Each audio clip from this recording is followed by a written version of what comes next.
Hello and welcome to stoppers 100+ hot topic video series on environment and ecology. तो इसमें सबसे पहले बात करते हैं एशियाटिक लायन सर्वे के बारे में।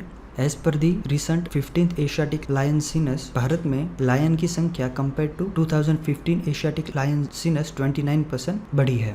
2015 में भारत में टोटल 523 लायंस थे और अभी वो संख्या बढ़ के टोटल 674 हुई है।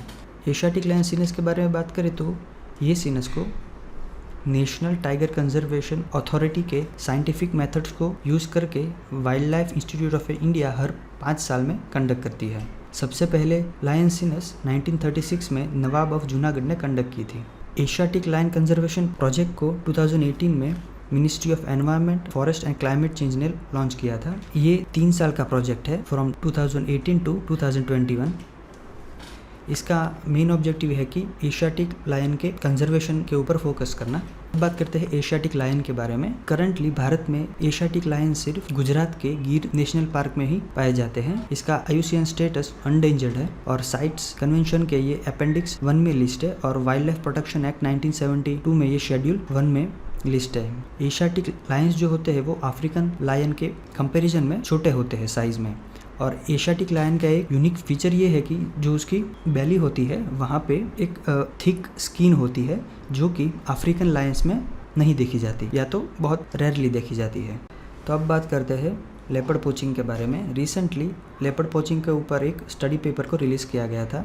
इसके की पॉइंट्स के बारे में बात करें तो 2015 से लेकर 2019 में भारत में टोटल 747 लेपर्ड्स की डेथ हुई थी, जिसमें कि 596 लेपर्ड्स की death illegal wild life trade से हुई थी। यानी कि करीब 80% लेपर्ड्स की death illegal wild life trade से रिलेटेड जो भी एक्टिविटीज़ है उनसे हुई थी। भारत में उत्तराखंड एंड महाराष्ट्र में लेपर्ड का पोचिंग सबसे ज़्यादा था और लेपर्ड पोचिंग के टोटल केसेस में 69% केसेस में लेपर्ड को उसकी स्किन के लिए ट्रेड किया गया था।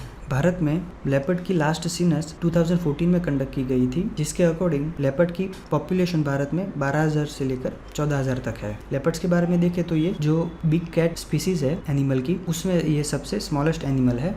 बिग कैट स्पीसीज में मेनली 5 स्पीसीज है: lion, tiger, leopard, jaguar and snow leopard. Bharat में लेपर्ड सभी टाइप के फॉरेस्ट जैसे कि tropical rain forest, deciduous forest and scrubs and grasslands जैसे वेजिटेशन में देखे जाते हैं। अभी तक लेपर्ड्स की 9 अलग अलग सब स्पीसीज को आइडेंटिफाई किया गया है जो कि अफ्रीका एंड एशिया में पाए जाते हैं। लेपर्ड्स का IUCN स्टेटस वनरेबल है और वो वाइल्ड लाइफ प्रोटेक्शन एक्ट 1972 के शेड्यूल 1 में लिस्ट किए गए हैं। अब बात करते हैं इंडियन गौर के बारे में। तो रिसेंटली इंडियन गौर के फर्स्ट पॉपुलेशन एस्टिमेशन एक्सरसाइज को नीलगिरी फॉरेस्ट में कंडक्ट किया गया था, जिसके अकॉर्डिंग नीलगिरी फॉरेस्ट में टोटल इंडियन गौर की पॉपुलेशन 2000 है। इंडियन गौर को इंडियन बिसन के नाम से भी जाना जाता है और ये लार्जेस्ट एक्सटेंट बोवाइन एनिमल है। बोवाइन एक एनिमल की सब फैमिली है कि जिसमें अफ्रीकन बफेलो, वाटर बफेलो जैसे एनिमल्स आते हैं। भारत में जो भी वाइल्ड कैटल पाए जाते हैं उनमें से ये सबसे टॉलेस्ट स्पीसीज है। ये mainly south and south east Asia में पाए जाते हैं। भारत में ये नागरहोले, बंदीपुर, मासिनागुड़ी नेशनल पार्क में पाए जाते हैं। साथ ही साथ ये बिहारी हिल्स, बिलीगिरी रंगा हिल्स में पाए जाते हैं। ये हिल्स कर्नाटका में लोकेटेड है। इसका IUCN स्टेटस वनरेबल है और ये वाइल्ड लाइफ प्रोटेक्शन एक्ट 1972 के तहत शेड्यूल 1 में लिस्ट किया गया है। अब बात करते हैं भितरकनिका नेशनल पार्क के फिशिंग कैट्स के बारे में। रिसेंटली ओडिशा फॉरेस्ट डिपार्टमेंट ने भितरकनिका नेशनल पार्क के फिशिंग कैट्स के कंजर्वेशन के लिए एक 2 साल का प्रोजेक्ट लॉन्च किया है। फिशिंग कैट्स जो होती है वो नॉक्टर्नल स्पीसीज होती है जो कि mainly fish and other marine species को हंट करती है। नॉक्टर्नल स्पीसीज यानी ऐसे एनिमल स्पीसीज जो कि नाइट के दौरान एक्टिव रहते हैं। फिशिंग कैट्स जो नॉर्मल कैट्स होती है उनसे साइज में डबल होती है। भारत में ये सुंदरबन के mangrove forest, Ganga and Brahmaputra river valley के अलंग जो हिमालयन फुटहिल्स है वहाँ पे और वेस्टर्न घाट्स में पाए जाते हैं। इसका IUCN स्टेटस अनडेंजर्ड है और ये साइट्स कन्वेंशन के अपेंडिक्स 2 में लिस्टेड है और Indian wild life protection act 1972 के तहत ये शेड्यूल 1 में लिस्ट किया गया है। अब बात करते हैं ब्लैक बक के बारे में। तो ब्लैक बक यानी कि इंडियन एंटेलोप भारत में पाए जाने वाले एंटेलोप स्पीसीज में से एक है। ये एक डायूरिनल एनिमल है, यानी कि ये मेनली दिन के दौरान एक्टिव रहते हैं। ये grassy plains, thinly forested areas and ऐसे स्क्रबलैंड्स की जहाँ पे वेदर कंडीशन काफ़ी हॉट एंड ह्यूमिड हो, वहाँ पे ब्लैक बक पाए जाते हैं। चीता के बाद ये सबसे फास्टेस्ट एनिमल माना जाता है। भारत में ब्लैक बक की सेंचुरीज काफ़ी कम है, जैसे कि गुजरात की Velavadar wildlife sanctuary and Karnataka की Ranebennur blackbuck sanctuary. Hindu mythology में ब्लैक बक को काफ़ी इंपॉर्टेंस दिया जाता है। ब्लैक बक को वाइल्ड लाइफ प्रोटेक्शन एक्ट 1972 के शेड्यूल 1 में लिस्ट किया गया है और उसका IUCN स्टेटस लिस्ट कंसर्न है। राजस्थान की बिश्नोई कम्युनिटी ब्लैक बक के ग्लोबल कंजर्वेशन एफर्ट्स के लिए जानी जाती है। अब बात करते हैं धोले एनिमल के बारे में। तो रिसेंटली धोले कंजर्वेशन के ऊपर एक स्टडी लॉन्च की गई थी, जिसमें ये कहा गया था कि भारत के 3 स्टेट कर्नाटका, महाराष्ट्र एंड मध्य प्रदेश धोले की पॉपुलेशन को मेंटेन करने में काफ़ी अच्छे एफर्ट्स डाल रहे हैं। ये animal mainly central, south east Asia and south east Asia में पाए जाते हैं। ये एनिमल को एशियाटिक वाइल्ड डॉग या तो इंडियन वाइल्ड डॉग के नाम से भी जाना जाता है। ये एक हाईली सोशल एनिमल है जो कि एक साथ ग्रुप्स में पाए जाते हैं। ये अलग अलग टाइप की हैबिटेट्स जैसे कि deciduous and evergreen forest and alpine steppe में पाए जाते हैं। ये एनिमल फॉरेस्ट इकोसिस्टम को एज ए एपेक्स प्रेडेटर के तौर पे मेंटेन करने में काफ़ी इंपॉर्टेंट रोल प्ले करते हैं और ये भारत का एकमात्र ऐसा लार्ज कार्निवोर है जो कि IUCN की अनडेंजर्ड कैटेगरी में है। ये एनिमल को वाइल्ड लाइफ प्रोटेक्शन एक्ट के शेड्यूल 2 में लिस्ट किया गया है और साइट्स कन्वेंशन के अपेंडिक्स 2 में लिस्ट किया गया है। अब बात करते हैं हुलॉक गिबन्स के बारे में। मणिपुर के उखरुल एंड कामजोंग डिस्ट्रिक्ट में हुलॉक गिबन्स के एक्सटिंक्शन का थ्रेट काफ़ी ज़्यादा है। हुलॉक गिबन्स के बारे में बात करें तो ये भारत में पाए जाने वाली सिर्फ एकमात्र एप्स की स्पीसीज़ है। ये mainly eastern Bangladesh, north east India, Myanmar and south waste China के नेटिव है। ये डाईयूरनल एंड अर्बोरियल एनिमल है। डाईयूरनल यानी कि जैसे मैंने बताया कि active during the day, and arboreal यानी कि वो अपनी मोस्ट ऑफ लाइफ ट्रीज पे बिताते हैं। नॉर्थ ईस्टर्न इंडिया में मेनली हुलॉक गिबन्स की 2 टाइप की स्पीसीज पाई जाती है, eastern hoolock Gibbons and western hoolock Gibbons. इसमें मेन डिफरेंस ये है कि वेस्टर्न हुलॉक गिबन्स ब्रह्मपुत्रा के southern reason and Dibang river के ईस्टर्न रीजन के बीच जितने भी नॉर्थ ईस्ट इंडिया के स्टेट्स है वहाँ पे पाए जाते हैं और भारत के बाहर ये mainly Bangladesh and north west Myanmar में पाए जाते हैं, जबकि eastern hoolock Gibbons Arunachal Pradesh and Assam में पाए जाते हैं और भारत के बाहर ये southern China and north east Myanmar में पाए जाते हैं। वेस्टर्न हुलॉक गिबन का IUCN स्टेटस अनडेंजर्ड है, जबकि ईस्टर्न हुलॉक गिबन्स का IUCN स्टेटस वनरेबल है।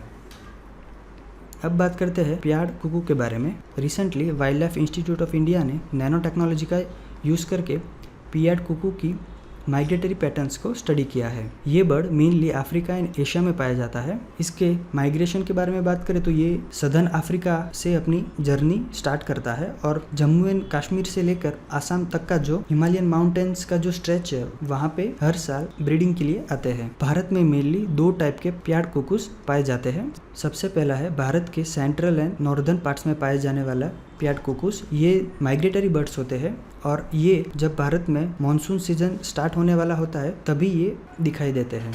दूसरी स्पीसीज है जो कि सिर्फ भारत के सदर्न इंडिया में ही पाए जाते हैं, वो माइग्रेटरी बर्ड्स नहीं है। ये एक ब्रूड पैरासाइट है, यानी कि पियाड कुकूस दूसरे बर्ड्स के नेस्ट में अपने एग्स रखते हैं। इसका IUCN स्टेटस लिस्ट कंसर्न है। अब बात करते हैं कीड़ा झाड़ी के बारे में। तो रिसेंटली उत्तराखंड में कीड़ा झाड़ी के ओवर हार्वेस्टिंग की वजह से उनकी पॉपुलेशन में लगभग 30% जितनी कमी आई है। कीड़ा झाड़ी एक कैटरपिलर जैसे दिखने वाली एक फंगस है। इसको यारसा गुम्बा के नाम से भी जाना जाता है। ये मेनली हिमालयन एंड तिब्बतियन प्लेटाओं में पाए जाते हैं। भारत में ये उत्तराखंड के अपर डिस्ट्रिक्ट्स जैसे कि पित्तौरगढ़ एंड चामोली में पाए जाते हैं। ये फंगस का mainly as a natural steroid के तौर पे स्पेशली चाइना में यूज किया जाता है और इसका IUCN स्टेटस है वनरेबल।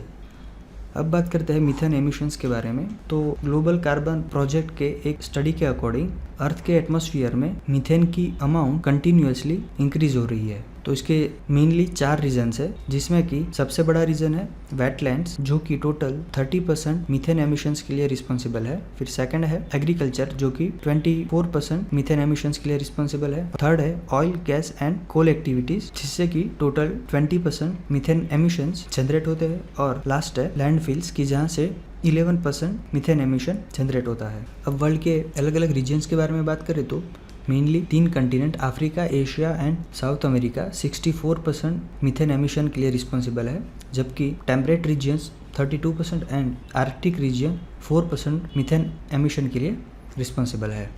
अब बात करते हैं हिमालयन जियोथर्मल स्प्रिंग्स के बारे में। तो एक स्टडी के अकॉर्डिंग हिमालय जियोथर्मल स्प्रिंग से एटमॉस्फेयर में कार्बन डाइऑक्साइड का ह्यूज अमाउंट रिलीज हो रहा है। Himalayan geothermal spring mainly Uttarakhand के गारवाल रीजन में लोकेटेड है। ये स्प्रिंग में जो कार्बन डाइऑक्साइड है वो कार्बोनेट रॉक्स के मेटामॉर्फिक डिकार्बोनाइजेशन प्रोसेस और ग्रेफाइट के ऑक्सीडेशन की वजह से आता है। मेटामॉर्फिक यानी कि ऐसे रॉक्स की जिसकी फिजिकल कैरेक्टरिस्टिक्स हीट या तो इंटेंस प्रेशर से चेंज हुई हो। भारत में हॉट स्प्रिंग के मेजर प्लेसेस के बारे में बात करें तो ऐसे हॉट स्प्रिंग्स नुब्रा वैली के पनामी, हिमाचल प्रदेश के खीरगंगा एंड केदारनाथ के Gaurikund hot water spring Bharat के मेजर हॉट स्प्रिंग्स है। तो अब बात करते हैं ओजोन पॉल्यूशन के बारे में।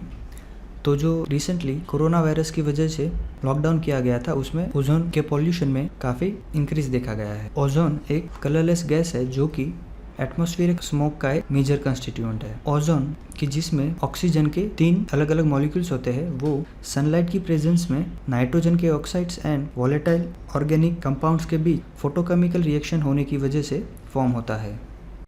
तो अब बात करते हैं अमोनिया गैस के बारे में। रिसेंटली यमुना रिवर में अमोनिया का हाई लेवल्स डिटेक्ट किया गया है। अमोनिया के बारे में बात करें तो ये कलरलेस गैस है जो कि एयर से लाइटर है। अमोनिया को एज एन इंडस्ट्रियल केमिकल के तौर पे fertilizer, plastic, synthetic fibres, dyes जैसे प्रोडक्ट्स के मैन्युफैक्चरिंग में यूज किया जाता है। अमोनिया ऑर्गेनिक वेस्ट मैटर के डिकम्पोजिशन से जनरेट होता है। अमोनिया के एडवर्स इफेक्ट के बारे में बात करें तो अमोनिया कोई भी वाटर बॉडीज में जो ऑक्सीजन होता है उसको ऑक्साइड्स ऑफ नाइट्रोजन में कन्वर्ट कर देता है। तो इससे जो वाटर बॉडी में ऑक्सीजन का अमाउंट होता है वो कम हो जाता है, जो कि वो वाटर बॉडी की जो मरीन लाइफ होती है उसके लिए काफी खतरनाक है। और अगर जिस ड्रिंकिंग वाटर में अमोनिया का लेवल 1 ppm यानी कि पार्ट्स पर मिलियन या तो उससे ज्यादा हो तो उससे इंटरनल ऑर्गन्स को डैमेज हो सकता है। अब बात करते हैं cyclone Nisarga and cyclone Amphan के बारे में। साइक्लोन निसर्ग एक सीवियर साइक्लोनिक स्टॉर्म था कि जिसने जून 2020 में महाराष्ट्र के कोस्ट पे लैंडफॉल किया था। ये साइक्लोन का नाम बांग्लादेश ने सजेस्ट किया था। जो भी साइक्लोन्स इंडियन ओशंस में जनरेट होते हैं उसके नेमिंग के बारे में मैंने पहली स्लाइड्स में बताया है। साइक्लोन अम्फान एक सुपर साइक्लोनिक स्टॉर्म था कि जिसने वेस्ट बंगाल, ओडिशा एंड बांग्लादेश के कोस्टल रीजन को अफेक्ट किया था और ये साइक्लोन का नाम थाईलैंड ने सजेस्ट किया था। इंडियन मेट्रोलॉजिकल डिपार्टमेंट के द्वारा साइक्लोन की अलग अलग स्पीड के अकॉर्डिंग साइक्लोन्स की अलग अलग कैटेगरी क्रिएट की गई है। साइक्लोन अम्फान की बात करें तो ये Indian Ocean and Bay of Bengal की हिस्ट्री में सबसे सीवियर स्टॉर्म था और जब 2007 में गंगा के डेल्टा रीजन में साइक्लोन सिड आया था उसके बाद का ये सबसे स्ट्रॉन्गेस्ट ट्रॉपिकल साइक्लोन है। और बे ऑफ बंगाल में जो 1999 में ओडिशा साइक्लोन आया था उसके बाद का ये पहला सुपर साइक्लोनिक स्टॉर्म है। अब यहाँ पे 2 की टर्म्स के बारे में जानते हैं। सबसे पहला रैपिड इंटेंसिफिकेशन ऑफ साइक्लोन्स कि अगर कोई भी साइक्लोन 24 घंटे के लिए एटलीस्ट 55 किलोमीटर पर आवर की स्पीड को मेंटेन करता है तो ऐसी जो वेदर फिनोमिना है उसको रैपिड इंटेंसिफिकेशन ऑफ साइक्लोन्स कहते हैं। और सेकंड है साइक्लोन जेनेसिस पोटेंशियल यानी कि कोई भी एक स्पेसिफिक साइक्लोन सीजन में वो पर्टिकुलर रीजन में कितने साइक्लोन्स क्रिएट होंगे उसका एस्टिमेशन करता है।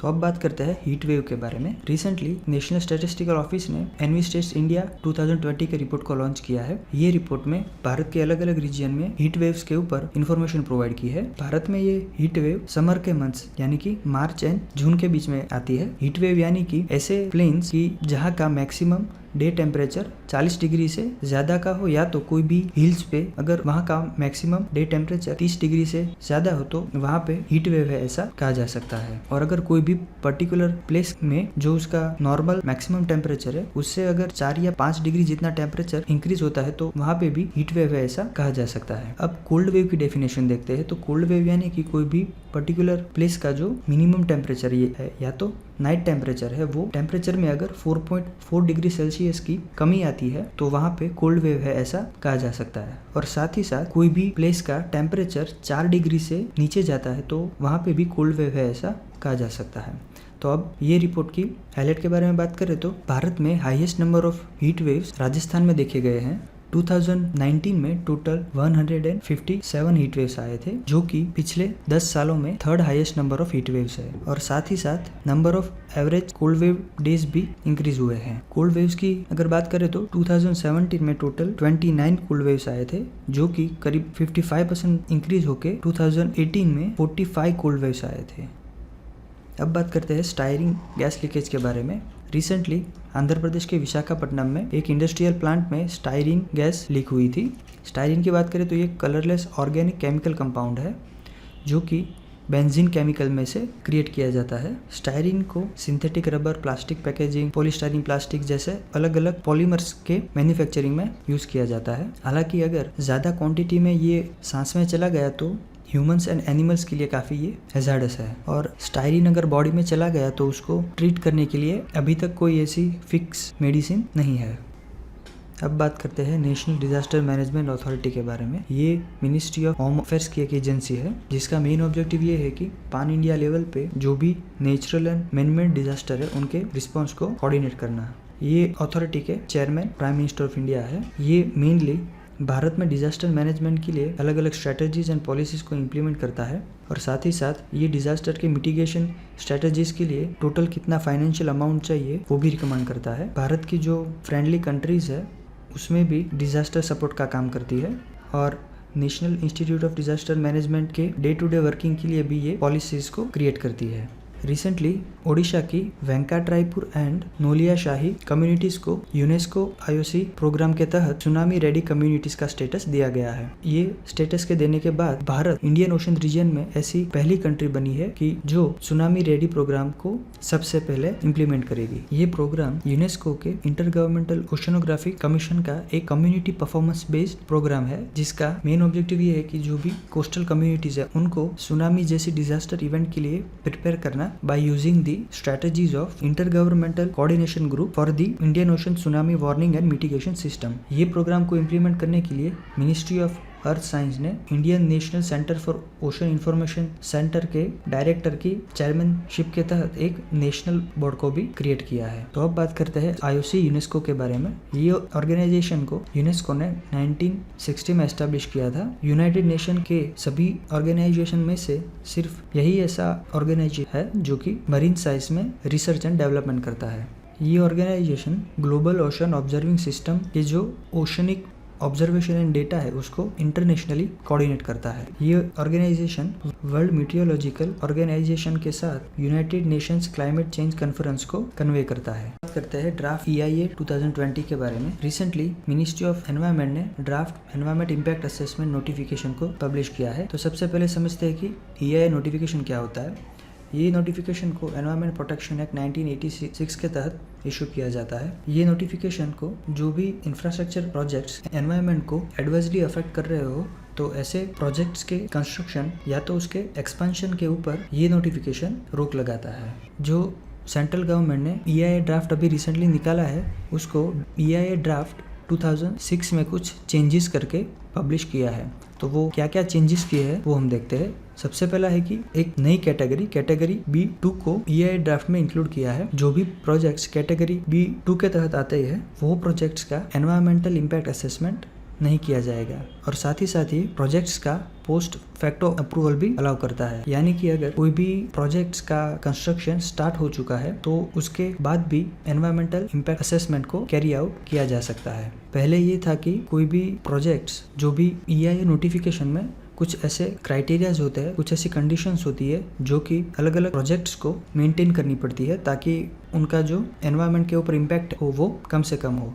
तो वो प्रोजेक्ट ऐसी सर्टेन कंडीशंस को फुलफिल कर रहे हैं कि नहीं, उसके लिए वो प्रोजेक्ट्स को EIA के तहत सेंट्रल गवर्नमेंट को पहले 2 रिपोर्ट्स देने पड़ते थे पर ईयर। हालांकि नए ड्राफ्ट के तहत अब सिर्फ एक ही report per year central government को सबमिट करना होगा। अगर कोई भी प्रोजेक्ट EIA की गाइडलाइंस को फॉलो नहीं कर रहा है तो जनरल पब्लिक उसके वायोलेशंस को रिपोर्ट नहीं कर सकती। सिर्फ गवर्नमेंट अथॉरिटी, अप्रेजल कमेटी जैसे बॉडीज ये वायोलेशंस को रिपोर्ट कर सकती है। सिर्फ गवर्नमेंट ही डिसाइड करेगी कि कौन कौन से प्रोजेक्ट्स स्ट्रेटेजिक प्रोजेक्ट्स है, यानी कि जो भी प्रोजेक्ट्स स्ट्रेटेजिक है उसको उसके कंस्ट्रक्शन एंड मेंटेनेंस में कुछ रिलैक्सेशन प्रोवाइड किया जाता है। जो भी कंस्ट्रक्शन एक्टिविटीज 20,000 से लेकर 50,000 स्क्वायर मीटर में होगी उनको एनवायरमेंटल क्लियरेंस लेने की जरूरत नहीं है। और ये नोटिफिकेशन के तहत जो भी अपील्स है उसके नोटिस पीरियड को 30 दिन से घटाकर 20 दिन कर दिया गया है।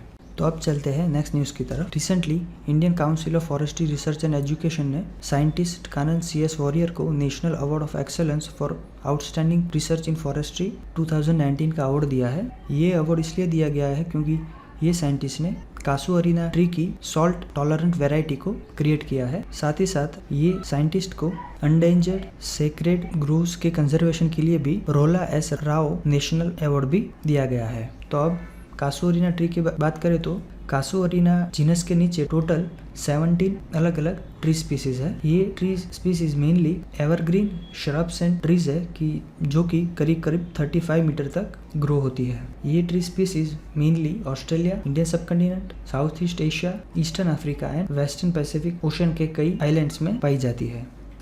ये ट्री स्पीसीज बैक्टीरिया के साथ सिम्बायोटिक रिलेशंस को क्रिएट करके एटमॉस्फेरिक नाइट्रोजन को NH3 यानी कि अमोनिया में कन्वर्ट करती है, जो कि नाइट्रोजन साइकिल को मेंटेन करने में काफी सिग्निफिकेंट एक्टिविटी है। साथ ही साथ ये ट्री का जो वुड है उसकी हाई कैलोरीफिक वैल्यू की वजह से फ्यूल वुड के तौर पे भी यूज किया जाता है। और साथ ही साथ ये ट्री के वुड को paper making and biomass based power generation के लिए भी यूज किया जाता है। कोस्टल एरियाज में शेल्टर बेड्स को क्रिएट करने में और साथ ही साथ क्रॉप्स को प्रोटेक्ट करने में, विंड ब्रेक्स को क्रिएट करने में भी ये ट्री का यूज किया जाता है। सेक्रेड ग्रुप्स के बारे में जाने तो ये ऐसे नेचुरल वेजिटेशन है कि जो कि सर्टेन कम्युनिटी के द्वारा उसके रिलीजियस रीजन की वजह से प्रोटेक्ट किया जाता है। और ऐसे नेचुरल वेजिटेशन को यानी कि सेक्रेड ग्रुप्स को wild life protection amendment act 2002 के तहत सेंट्रल या तो स्टेट गवर्नमेंट प्रोटेक्शन प्रोवाइड करती है। मेनली भारत में सेक्रेड ग्रुप्स हिमाचल प्रदेश, केरला,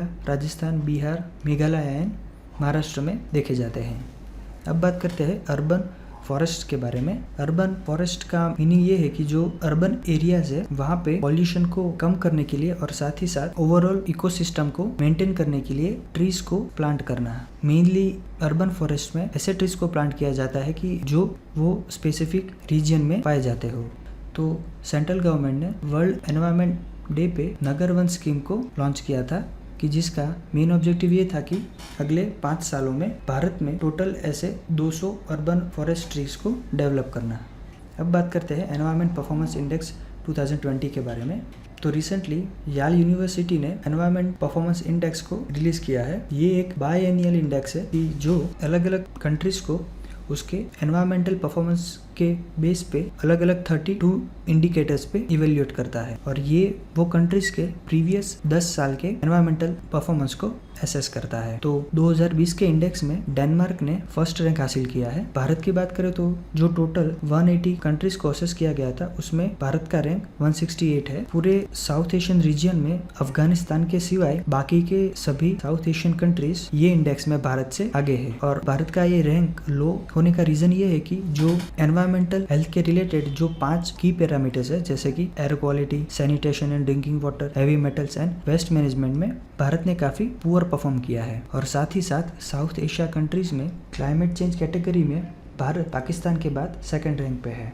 अब बात करते हैं एटालिन हाइडल प्रोजेक्ट के बारे में। तो रिसेंटली एनवायरमेंटलिस्ट ने एनवायरमेंट मिनिस्ट्री को ये कहा कि अगर एटालिन हाइड्रो पावर प्रोजेक्ट को कंस्ट्रक्ट किया जाएगा तो जो अरुणाचल प्रदेश की जो बायोडाइवर्सिटी है वो काफी खतरे में पड़ सकती है, क्योंकि अरुणाचल प्रदेश है वो सेस्मिकली सेंसिटिव जोन है। तो वहाँ पे फ्लड्स या तो लैंडस्लाइड्स होने के चांसेस काफी ज्यादा है। और साथ ही साथ ये hydro power project Himalayan biogeographical area के तहत आता है। और साथ ही साथ ये project Palearctic, Indo Chinese and Indo Malayan biogeographic regions के ट्राई जंक्शन पे लोकेट किया जाएगा। तो ये हाइडल प्रोजेक्ट के बारे में बात करें तो ये एक 3097 मेगावाट का एक हाइड्रो पावर प्रोजेक्ट है कि जिसको अरुणाचल प्रदेश की रिवर दिबांग के ऊपर कंस्ट्रक्ट किया जाएगा। रिवर दिबांग रिवर ब्रह्मपुत्रा की एक ट्राइब्यूटरी है।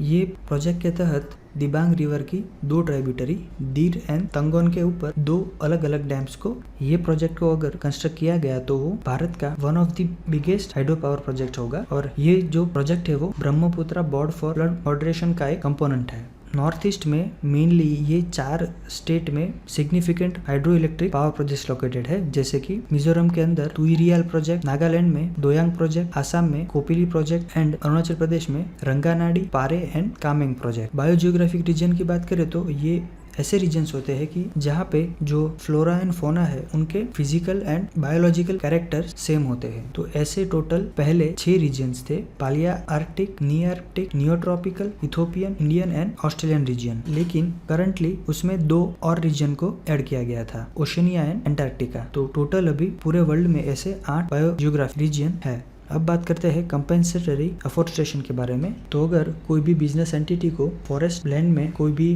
कंस्ट्रक्शन एक्टिविटी को करना है तो वो बिजनेस एंटिटी को जो भी ये फॉरेस्ट लैंड का टोटल एरिया है उतना ही दूसरा नॉन फॉरेस्ट एरिया फाइंड करके वो स्टेट फॉरेस्ट डिपार्टमेंट को देना पड़ता है। और साथ ही साथ ये जो फॉरेस्ट एरिया की नेट प्रेजेंट वैल्यू है, यानी कि ये एरिया की जो फाइनेंशियल वैल्यू है वो भी स्टेट गवर्नमेंट को देनी पड़ती है। हालांकि अगर कोई भी business agency non forest land को फाइंड नहीं कर पाती है तो उसको ये जो फॉरेस्ट लैंड है कि जहाँ पे उनको अपनी कंस्ट्रक्शन एक्टिविटी कैरी आउट करनी है, उसका लैंड की जो फाइनेंशियल वैल्यू है उसकी 2 times value state forest department को देनी पड़ती है। तो ये जो पूरी प्रोसेस है उसको कंपेंसेटरी अफॉरेस्टेशन कहते हैं। तो जो भी business entity state forest department को मनी ये फॉरेस्ट लैंड के लिए देती है, वो कैश को या तो वो फंड को मैनेज करने के लिए कंपेंसेटरी अफॉरेस्टेशन फंड एक्ट 2016 को क्रिएट किया गया था। ये एक्ट से पहले एक temporary compensatory afforestation fund management and planning authority ऐसे फंड्स को मैनेज करती थी।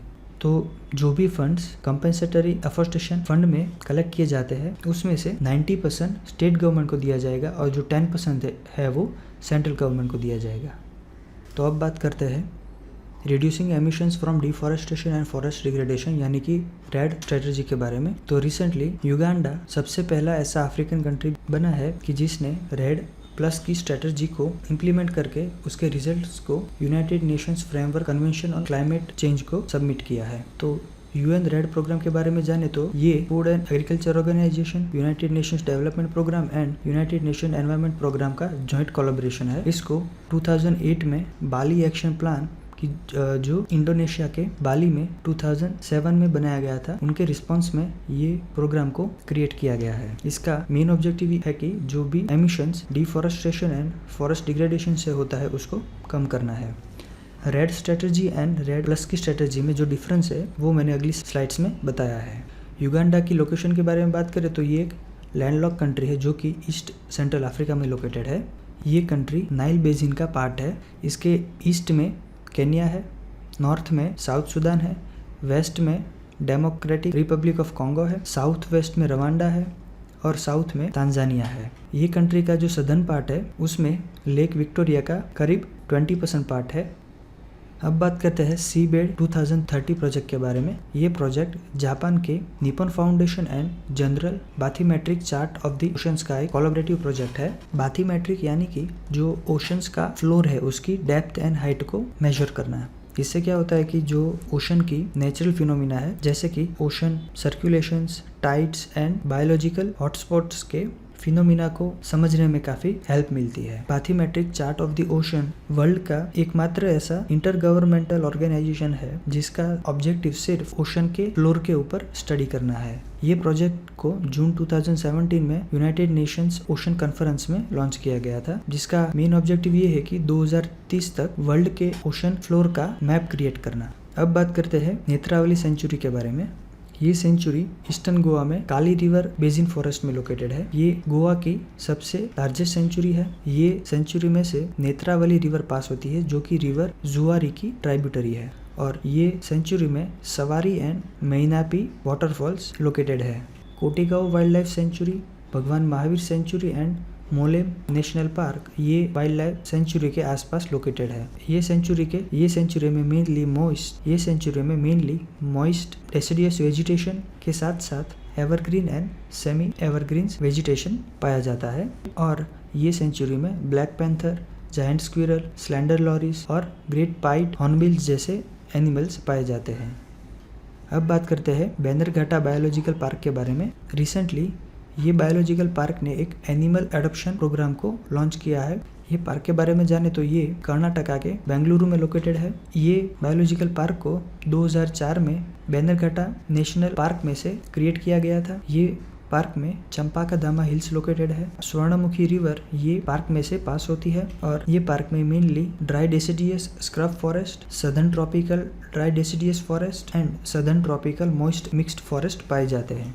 तो अब बात करते हैं शिवालिक फॉरेस्ट के बारे में। रिसेंटली उत्तर प्रदेश गवर्नमेंट ने सहारनपुर सिटी के आसपास जो शिवालिक फॉरेस्ट एरिया लोकेटेड है उनको टाइगर रिजर्व में कन्वर्ट करने के लिए एक प्रपोजल मिला है। अगर उत्तर प्रदेश गवर्नमेंट ये प्रपोजल को एक्सेप्ट करती है तो ये उत्तर प्रदेश का चौथा टाइगर रिजर्व होगा। पहले 3 tiger reserve Amangarh, Pilibhit and Dudhwa में लोकेटेड है। ये फॉरेस्ट के बारे में बात करें तो ये शिवालिक माउंटेन रेंज के फुटहिल्स में लोकेटेड है, जो कि mainly 4 states Himachal Pradesh, Uttarakhand, Haryana and Uttar Pradesh को कनेक्ट करता है। शिवालिक माउंटेन रेंज या तो outer Himalayas northern Indian subcontinent की सब हिमालयन रेंज है। ये जो भारत की 3 हिमालयन माउंटेन बेल्ट्स है, जिसमें हिमाद्री यानी कि ग्रेटर हिमालयास, हिमाचल यानी कि लेसर हिमालयास और शिवालिक यानी कि आउटर हिमालयास, ये 3 हिमालयन माउंटेन बेल्ट में से शिवालिक सबसे सदर्न मोस्ट माउंटेन रेंज है। ये हिल्स सिक्किम के तीस्ता रिवर से लेकर नेपाल में से पास होकर नॉर्दर्न पाकिस्तान तक स्ट्रेच्ड है। ये करीब 10 से 50 किलोमीटर वाइड है और ये रेंज का एवरेज एलिवेशन 3000 से लेकर 4000 फीट है। अब बात करते हैं वन गुज्जर के बारे में। तो रिसेंटली उत्तराखंड के राजाजी नेशनल पार्क में रहने वाली वन गुज्जर कम्युनिटी का उत्तर प्रदेश के फॉरेस्ट ऑफिशियल के साथ डिस्प्यूट हुआ था। ये जो कम्युनिटी है वो नॉमेडिक बफेलो हर्डर्स है, जो कि मेनली जम्मू कश्मीर, हिमाचल प्रदेश एंड उत्तराखंड में रहते हैं। राजाजी नेशनल पार्क के बारे में बात करें तो ये उत्तराखंड में लोकेटेड है। ये एक टाइगर रिजर्व है जिसको सी राजागोपालाचारी के नाम पे रखा गया है। सी राजागोपालाचारी, जिसको राजाजी के नाम से भी जाना जाता है, वो इंडिपेंडेंट इंडिया के 2nd and last governor general थे। ये पार्क में broad leaf deciduous forest, riverine vegetation, scrubland, grassland and pine forest पाए जाते हैं। और एनिमल्स की बात करें तो यहाँ पे एलिफेंट्स, टाइगर्स, माउंटेन गॉड, चीतल, सांभर जैसे एनिमल्स पाए जाते हैं। अब बात करते हैं Bay of Bengal boundary layer experiment के बारे में। ये भारत एंड यूनाइटेड किंगडम का एक जॉइंट प्रोजेक्ट है। ये प्रोजेक्ट को भारत की ministry of earth science and UK के नेचुरल एनवायरमेंट रिसर्च काउंसिल के द्वारा फंड किया गया है। ये एक्सपेरिमेंट के मेनली 2 ऑब्जेक्टिव्स है। सबसे पहला है कि बे ऑफ बंगाल में जो भी ओशनिक एक्टिविटीज हो रही है उनका मॉनसून सिस्टम के ऊपर क्या इम्पैक्ट है उसको एग्जामिन करना, और मॉनसून रेनफॉल को एक्यूरेटली फोरकास्ट करने के लिए फ्यूचर वेदर सिस्टम का। अब बात करते हैं काराकोरम माउंटेन रेंज के सर्जिंग ग्लेशियर्स के बारे में। Recently Wadia institute of Himalayan geology के एक रिसर्च ने ये फाइंड किया है कि लद्दाख के काराकोरम रेंज के सर्ज टाइप ग्लेशियर्स के वॉल्यूम में इंक्रीज हो रहा है, यानी कि वो ग्लेशियर्स मेल्ट हो रहे हैं। काराकोरम रेंज का जो टोटल ग्लेशिएटेड एरिया है उनमें से 40% में सर्ज टाइप ग्लेशियर्स है। काराकोरम रेंज की बात करें तो वो India, Pakistan, China, Afghanistan and Tajikistan में स्प्रेड है। ये रेंज अफगानिस्तान के पाखान कॉरिडोर में स्टार्ट होता है और पाकिस्तान ऑक्यूपाइड कश्मीर के गिलगिट बाल्टिस्तान, लद्दाख और अक्साई चीन तक एक्सटेंड है। ये हिमालयस के बाद सबसे ऊंची माउंटेन रेंज है। काराकोरम रेंज कश्मीर को चाइना से सेपरेट करती है और साथ ही साथ साइबेरिया से जो कोल्ड विंड्स आते हैं उनके सामने कश्मीर को प्रोटेक्शन भी प्रोवाइड करती है। माउंट एवरेस्ट के बाद जो दुनिया का सबसे हाईएस्ट पीक है K2 माउंटेन, वो काराकोरम रेंज में लोकेटेड है। साथ ही साथ सियाचिन ग्लेशियर भी काराकोरम रेंज में लोकेटेड है। अब बात करते हैं सहारन एयर लेयर के बारे में। तो सबसे पहले समझते हैं कि ये सहारन एयर लेयर क्या है। तो जो सहारा डेजर्ट है वहाँ से जो स्ट्रॉन्ग विंड्स पास होते हैं उनकी वेलोसिटी इतनी ज़्यादा होती है कि उसमें छोटे छोटे डस्ट पार्टिकल्स भी कैरी हो जाते हैं और एक डस्ट का एयर लेयर क्रिएट होता है, जो कि आप यहाँ पे देख सकते हो। ऐसी कंडीशन मेनली जून से लेकर मिड अगस्त के बीच होती है और कभी कभी ये विंड की वेलोसिटी इतनी ज़्यादा होती है कि वो सेंट्रल अमेरिका तक भी पहुँच सकते हैं। तो इसके वेदर इन्फ्लुएंस के बारे में बात करें तो सहारन एयर लेयर में मॉइस्चर काफ़ी कम होता है। तो इसके लिए अटलांटिक ओशन में जो भी ट्रॉपिकल साइक्लोन क्रिएट होते हैं ये उसकी इंटेंसिटी या तो उसकी सीवियरिटी को कम कर देता है। साथ ही साथ ये अटलांटिक ओशन में टेम्परेचर बैलेंस का भी काम करता है, क्योंकि इसमें मॉइस्चर बहुत ही कम होता है। तो ये जो एक्सेसिव क्लाउड फॉर्मेशन होते हैं अटलांटिक ओशन में उनको भी प्रिवेंट करता है। जो इसमें छोटे छोटे डस्ट पार्टिकल होते हैं वो फाइटोप्लैंक्टन, जो कि छोटी छोटी मरीन स्पीसीज है, उनके लिए न्यूट्रिएंट्स का काम करती है। और अगर Saharan air layer Amazon rain forest तक यानी कि सेंट्रल अमेरिका तक पहुंच गया तो वो वहाँ पे भी सॉइल को फर्टिलाइज करने का काम करता है। सहारा डेजर्ट के बारे में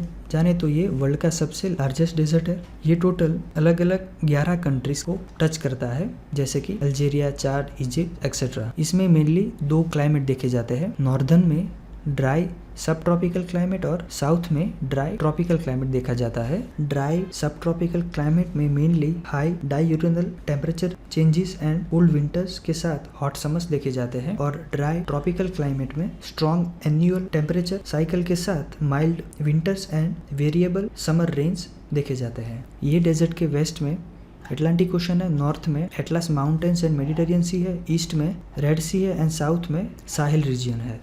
ये डेजर्ट का हाईएस्ट पॉइंट चाड कंट्री में माउंट कोसी है एंड लोएस्ट पॉइंट इजिप्ट में कतारा डिप्रेशन है।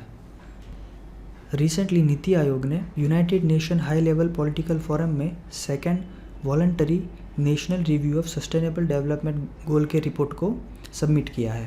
पहला ऐसा रिपोर्ट नीति आयोग ने 2017 में सबमिट किया था। United Nations high level political forum को 2013 में as a subsidiary body of United Nation General Assembly and United Nation Economic and Social Council के तौर पे फॉर्म किया गया था। इसका हेडक्वार्टर न्यूयॉर्क में है। ये फोरम के जो भी मेंबर कंट्रीज है उनको voluntary national review report submit करना होता है कि जिसमें उनको उनके रिस्पेक्टिव कंट्रीज में सस्टेनेबल डेवलपमेंट गोल्स को 2030 तक अचीव करने के लिए कौन कौन से स्टेप्स लिए, वो सब स्टेप्स के बारे में इंफॉर्मेशन प्रोवाइड करनी होती है। अब बात करते हैं ग्लोबल फॉरेस्ट रिसोर्सेज असेसमेंट के बारे में।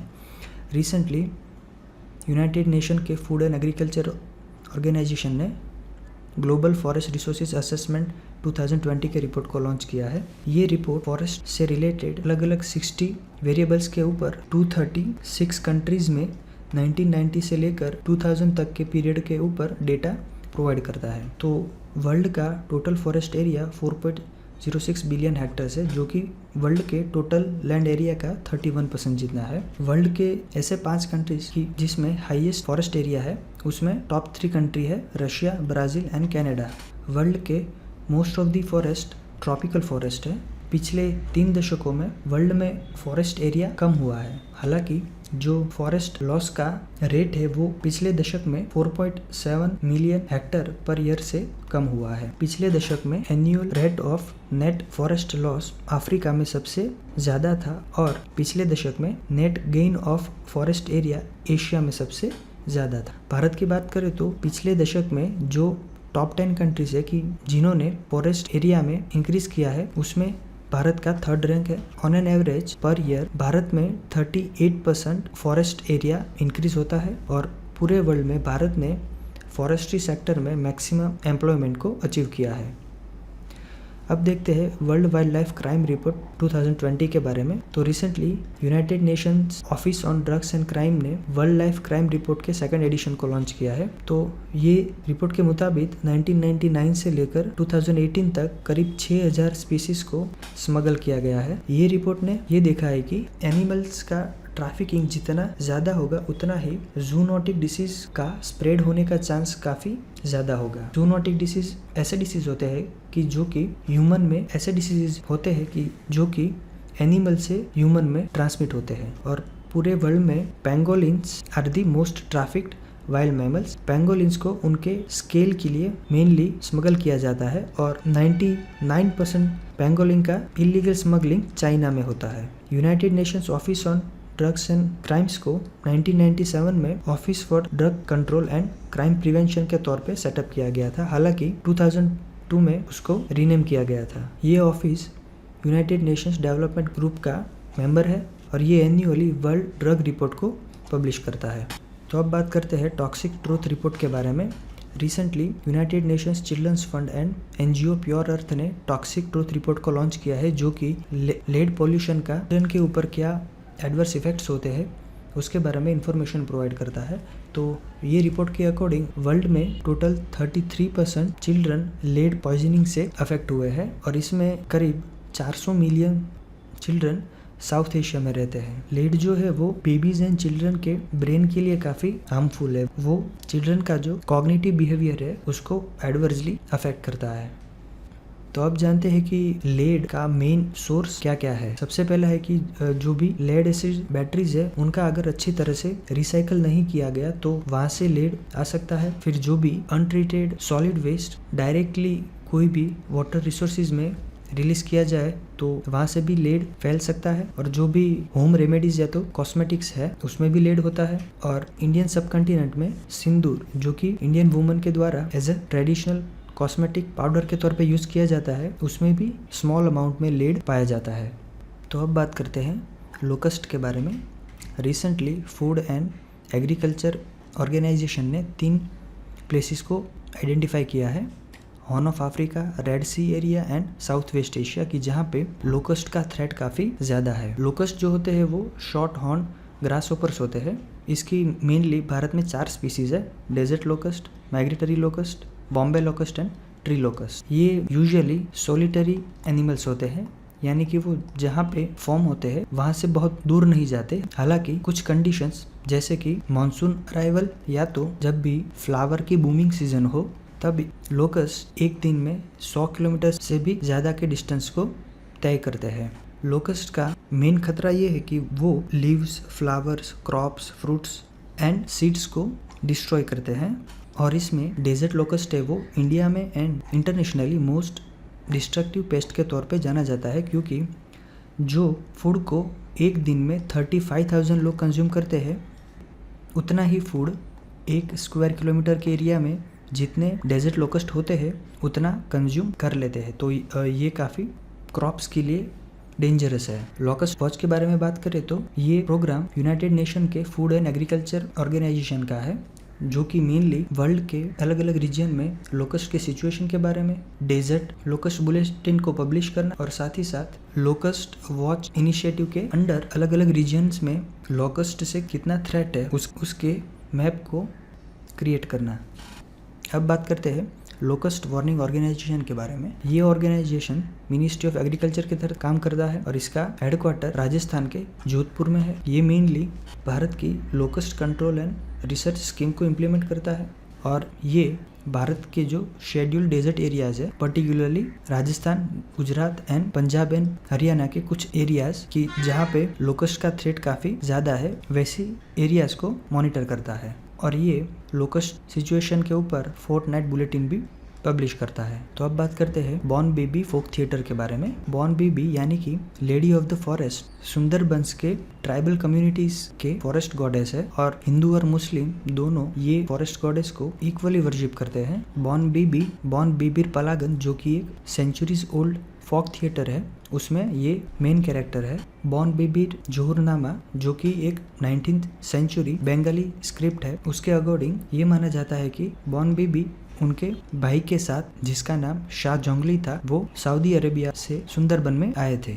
तो अब बात करते हैं बाथिनोमस राक्षसा के बारे में। ये मरीन स्पीसीज को 2018 में इंडोनेशिया के नज़दीक ईस्टर्न इंडियन ओशन में से डिस्कवर किया गया था। ये एक जायंट आइसोपॉड है। आइसोपॉड यानी कि ऐसे मरीन एनिमल्स की जिसमें बैकबोन नहीं होती, for example crabs, lobsters and shrimps. ये species mainly Pacific Ocean, Atlantic Ocean and Indian oceans के डीप वाटर्स में पाई जाती है। ये एक स्कैवेंजर है, यानी कि ये डेड ऑर्गेनिजम्स को फूड के तौर पे कंज्यूम करता है और ये कई दिनों तक फूड के बिना भी रह सकता है। अब बात करते हैं भारत के सबसे पहले लीचेन पार्क के बारे में।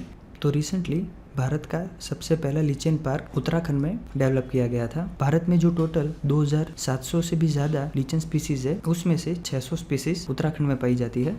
अब समझते हैं कि ये लीचेंस क्या होते हैं। ये कोई एक सिंगल ऑर्गेनिजम्स नहीं होते, ये मेनली अलगा या तो साइनोबैक्टीरिया एंड फंगी के बीच में एक सिम्बायोटिक रिलेशनशिप होती है। सिम्बायोटिक रिलेशनशिप यानी कि दोनों को अपने एग्जिस्टेंस के लिए एक दूसरे की ज़रूरत होती है। तो यहाँ पे क्या होता है कि जो फंगी है उसके पास क्लोरोफिल नहीं होता, तो उससे क्या होता है कि वो सनलाइट का यूज करके अपने फूड को क्रिएट नहीं कर सकता। तो जो अलगा या तो साइनोबैक्टीरिया है वो सनलाइट का यूज करके फोटोसिंथेसिस की जो प्रोडक्ट्स है जैसे कि कार्बोहाइड्रेट वो फंगी को प्रोवाइड करता है, और सामने जो फंगी है वो अलगा और साइनोबैक्टीरिया को सन का जो हार्मफुल अल्ट्रावायलेट रेडिएशन है उनके सामने प्रोटेक्शन प्रोवाइड करता है। तो इस तरह से ये दोनों के बीच में एक सिम्बायोटिक रिलेशनशिप है। लीचेंस ऑलमोस्ट एनी सरफेस पे देखी जा सकती है और इसका use mainly perfumes and sunscreen creams को बनाने में किया जाता है।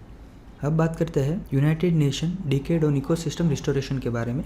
यूनाइटेड नेशन जनरल असेंबली ने 2021 से लेकर 2030 तक के डिकेड को UN decade on ecosystem restoration के तौर पे घोषित किया है। ये डिक्लेरेशन का सिग्निफिकेंस ये है कि जो भी करंट इकोसिस्टम रिस्टोरेशन के ऊपर जो भी इनिशिएटिव चल रहे हैं उनके इम्प्लीमेंटेशन में ये काफी हेल्प करेगा। इकोसिस्टम रिस्टोरेशन के ऊपर 3 करंट इनिशिएटिव अभी चल रहे हैं। सबसे पहला है बॉर्न चैलेंज कि जिसका ऑब्जेक्टिव है कि 2030 तक 350 मिलियन हेक्टर्स के डिग्रेडेड इकोसिस्टम को रिस्टोर करना। सेकंड है इनिशिएटिव 20x20 इन लेटिन अमेरिका, जिसका मेन ऑब्जेक्टिव है कि 2020 तक 20 मिलियन हेक्टर के डिग्रेडेड लैंड को रिस्टोर करना। और थर्ड है Africa 100 African forest landscape restoration initiative, जिसका ऑब्जेक्टिव है कि 2030 तक 100 मिलियन हेक्टर के डिग्रेडेड लैंड को रिस्टोर करना।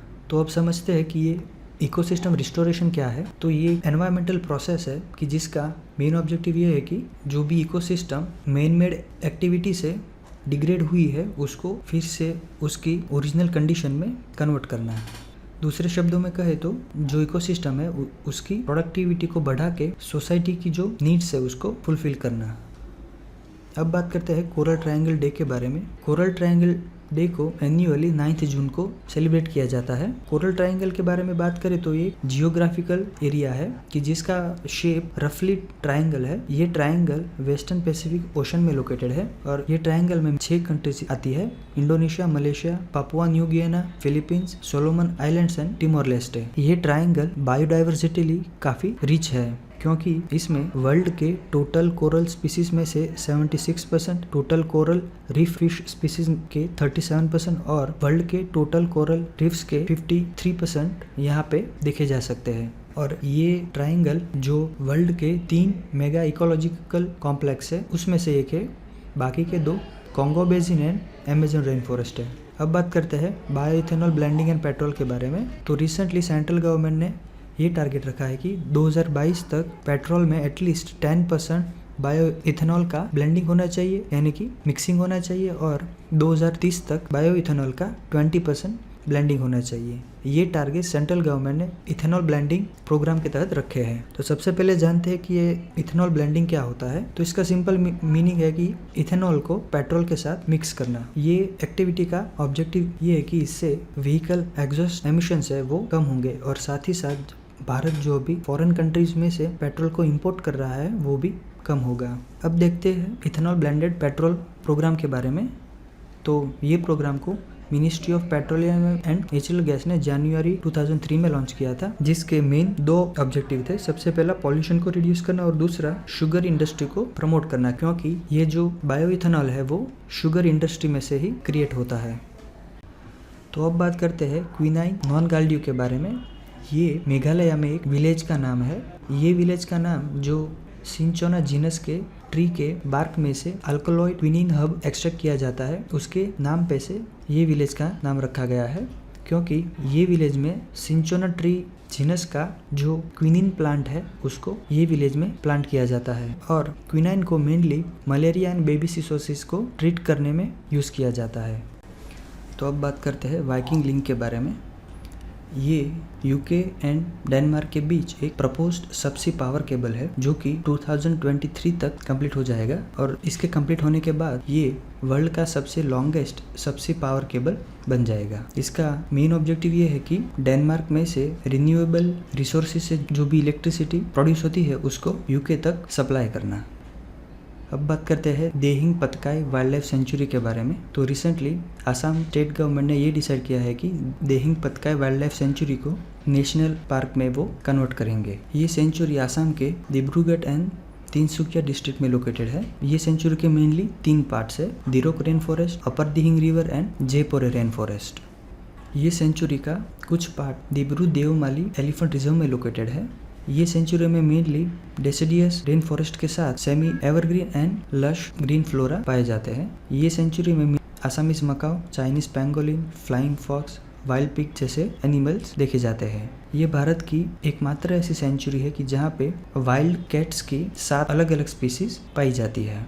अब बात करते हैं सरिस्का टाइगर रिजर्व के बारे में। ये टाइगर रिजर्व राजस्थान में लोकेटेड है। ये Aravalli range and Kathiawar Gir dry deciduous forest eco region का पार्ट है। ये वर्ल्ड का सबसे पहला ऐसा टाइगर रिजर्व है कि जिसने रॉयल बंगाल टाइगर्स को फॉरेन कंट्री में से इंडिया में सक्सेसफुली रिलोकेट किया है। ये रिजर्व को 1982 में नेशनल पार्क का स्टेटस दिया गया था और 1979 में ये रिजर्व को प्रोजेक्ट टाइगर इनिशिएटिव के अंडर कंसिडर किया गया था। इसके टोपोग्राफी के बारे में बात करें तो इसमें mainly scrub thorn, arid forest, tropical forest, grassland, dry deciduous forest and rocky and hilly cliffs देखे जा सकते हैं। इसमें टाइगर के साथ साथ leopard, wild dog, jungle cat जैसे एनिमल्स देखे जा सकते हैं।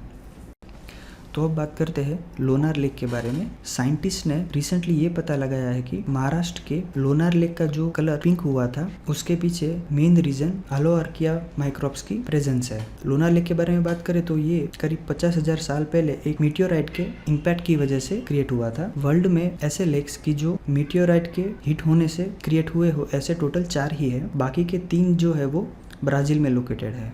ये लेक में saline water as well as alkaline water देखा जाता है और ये लेक को नेशनल जियो हेरिटेज मॉन्यूमेंट का स्टेटस भी दिया गया है। हालोआर्किया बैक्टीरिया के बारे में बात करें तो ये सॉल्ट सैचुरेटेड वाटर यानी कि सलाइन वाटर में ये बैक्टीरिया पाए जाते हैं और ये एक पिंक पिगमेंट को प्रोड्यूस करते हैं। ये ऑक्सीजन की प्रेजेंस या तो उनकी एब्सेंस में भी ग्रो कर सकते हैं। ये बैक्टीरिया का यूज मेनली जो भी रीजन में सॉल्ट काफ़ी ज़्यादा है वहाँ पे वेजिटेशन को ग्रो करने के लिए यूज़ किया जाता है।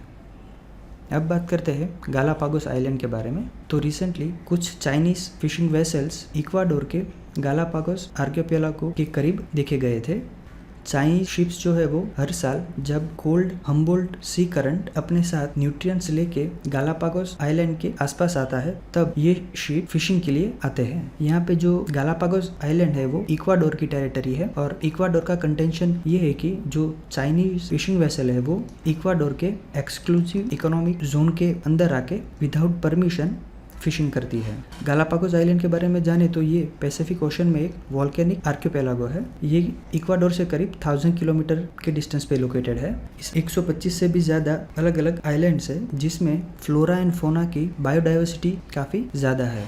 ये आइलैंड 3 अलग अलग टेक्टोनिक प्लेट्स नाग्जा plate, Cocos plate and Pacific plate के ट्राई जंक्शन पे लोकेटेड है और साथ ही साथ ये 3 major Pacific current, cold South Equatorial current, warm Panama current and deep sea Cromwell current के ट्राई जंक्शन पे लोकेटेड है। यहाँ पे जो जायंट टॉर्टोइस पाया जाता है कि जिसका नाम गालापागोस टर्टल है, उसके नाम पर से ये आइलैंड का नाम पड़ा है और ये यूनेस्को की सबसे पहली वर्ल्ड हेरिटेज साइट है।